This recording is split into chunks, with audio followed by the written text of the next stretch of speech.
बेगूसराय संसदीय क्षेत्र में करीब 19 लाख वोटर हैं।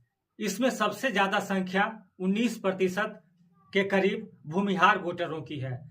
आजादी के बाद की बात करें तो सिर्फ 2009 में यहाँ पर भूमिहार जाति को छोड़कर किसी दूसरे जाति का सांसद बना है। हाथ को आया मुंह को ना लगा, यही हाल हो गया इस बार बेगूसराय लोकसभा चुनाव 2024 में महागठबंधन के सीपीआई उम्मीदवार अवधेश कुमार राय के साथ।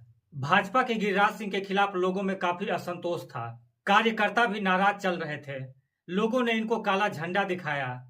बात करें तो क्षेत्र में गिरिराज सिंह के खिलाफ ही सब कुछ था और इस मौके का फायदा उठाने का महागठबंधन ने पूरा प्रयास किया, पूरा जोर लगा दिया इस बार।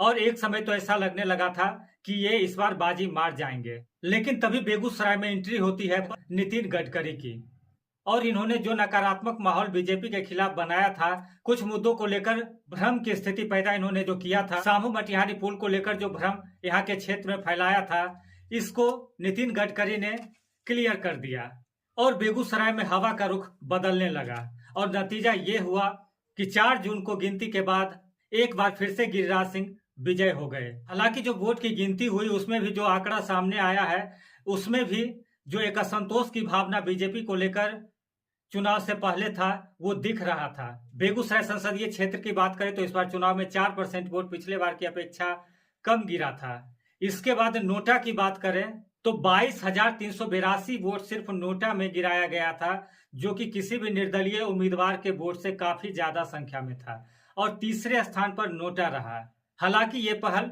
अच्छा है कि आपको अगर कैंडिडेट पसंद नहीं है तो आप उसका विरोध करते हैं।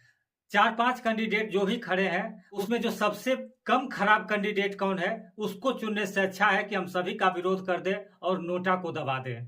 तो 22,382 वोट अगर नोटा के लिए गिरा है तो ये एक अच्छा पहल है और वोटरों को अपने इस हथियार का उपयोग लगातार करते रहना होगा। अब बेगूसराय लोकसभा क्षेत्र से जुड़ी कुछ जानकारी को आपके साथ साझा करेंगे। बेगूसराय संसदीय क्षेत्र में करीब 19 लाख वोटर हैं। इसमें सबसे ज्यादा संख्या 19% के करीब भूमिहार वोटरों की है। दूसरे स्थान पर 15% वोट के साथ मुस्लिम वोटर हैं। यादव वोटर 12% और 7% कुर्मी वोटर हैं।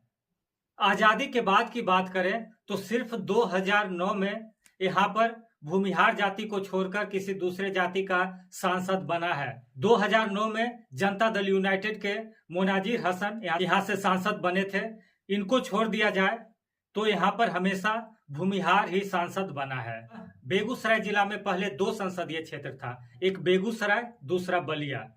2008 के परिसीमन के बाद दोनों को मिला दिया गया और एक सीट हो गया बेगूसराय। बेगूसराय 1967 में अंतिम बार सीपीआई के योगेंद्र शर्मा ने जीत हासिल किया था। इसके बाद 2024 में एक माहौल बन रहा था कि फिर से सीपीआई का कैंडिडेट यहाँ से सांसद बनेगा।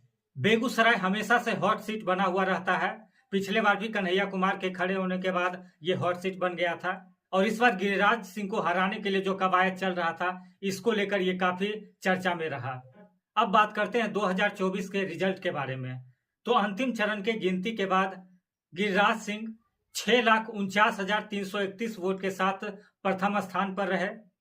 वहीं 5,67,851 वोट के साथ अवधेश कुमार राय द्वितीय स्थान पर रहे और 22,382 वोट के साथ नोटा तीसरे स्थान पर रहा। 81,480 वोट के साथ गिरिराज सिंह ने जीत हासिल कर लिया। हालांकि जीत का मार्जिन पिछले बार की अपेक्षा काफी कम था, लेकिन पिछले बार की अपेक्षा यहाँ परिस्थितियां भी अलग थी, क्योंकि पिछले चुनाव में त्रिकोणीय मुकाबला था। इस बार 2 कैंडिडेट आमने सामने थे। और वोट की बात करें तो वोट परसेंटेज में ज्यादा गिरावट नहीं आई है। इनको जो पिछले बार वोट प्राप्त हुआ था उसी के करीब लगभग वोट है, तो वोट परसेंटेज में ज्यादा गिराव नहीं आया है, लेकिन मार्जिन बहुत कम हो गया है। पिछले बार 4 लाख से ऊपर वोट से ये जीते थे, इस बार 80,000 के करीब से ये जीते हैं। तो ये जानकारी आपको कैसी लगी? अगर आपके पास भी बेगूसराय लोकसभा चुनाव से जुड़ा हुआ कुछ जानकारी है, कुछ रोचक तथ्य आप जानते हैं, तो कमेंट में जरूर लिखेंगे। और इस चुनाव के बारे में अगर आपको कोई जानकारी है, आप कुछ कहना चाहते हैं, अपनी बात को साझा करना चाहते हैं, तो नीचे कमेंट में जरूर लिखेंगे। और अगर आप नए हैं तो चैनल को सब्सक्राइब कर लेंगे और अपने दोस्तों के बीच इसको शेयर जरूर करेंगे। धन्यवाद।